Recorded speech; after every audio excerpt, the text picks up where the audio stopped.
Hi everybody, today we will talk about how to fix or how to solve the problem of keeps closing on the application of OSN Plus. You will go to settings.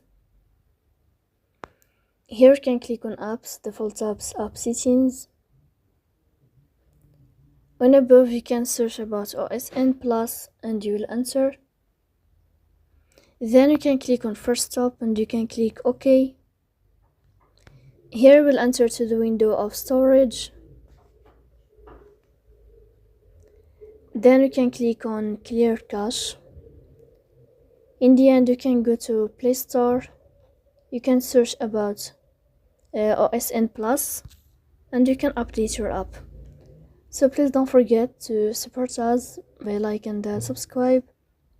See you next time in another video, and thank you for your attention and your watching.